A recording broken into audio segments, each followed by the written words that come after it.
Thank you, Acting Clywyd, and I'd like to thank my fellow members for bringing this item to debate. As many here already know, I'm disheartened to see so many historical buildings across Wales being abandoned and then consequently torn down and demolished to be replaced by newer, nondescript buildings that do not contribute to the identity of an area.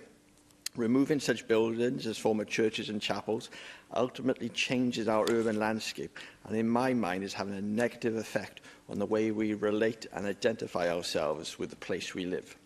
Moreover, we are losing our tangible connection to our own history. Whilst museums do provide appropriate examples, as we develop our urban areas, we risk eroding the identity of our communities. Personally, and as already has been said, religious buildings are very much a part of our community, and they've provided a place of security and hope for generations of people through some of the most troubling times of our nation's history. As we remove our places of worship, we are unintentionally signalling that our loss of religiosity is a good thing, which in my mind is a sad state of affairs, because it normalises the view that our spirituality and connection to a higher power is no longer relevant.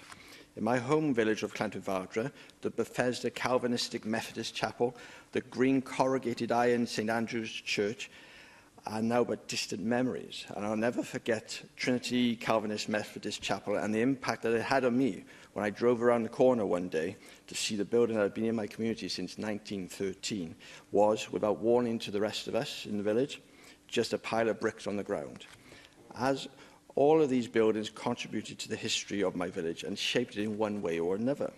And now I fear that the next generation and people moving into the area will see my home village as just one massive housing estate without a history or distinct identity of its own. I believe that whilst communities may have moved away from worshipping in these buildings, and so their original use has faded, we should not be so ready to allow their destruction, because there's no doubt in my mind that communities still want and would welcome them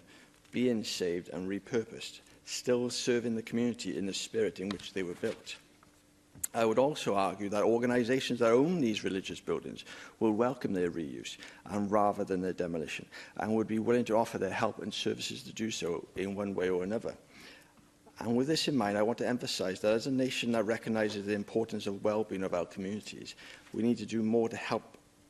them repurpose these religious and other historic buildings. Recently, I met with a housing association concerning their plans to demolish an old school in my region. And one of the reasons why they're doing this instead of renovating it is because the building's poor energy efficiency and the lack of financial support to do anything to improve it. Given this and the unprecedented need to build an energy-efficient future, we need to provide a more suitable level of public resource for communities, agencies and religious groups to upgrade the energy efficiency of these buildings and to help them meet decarbonisation targets.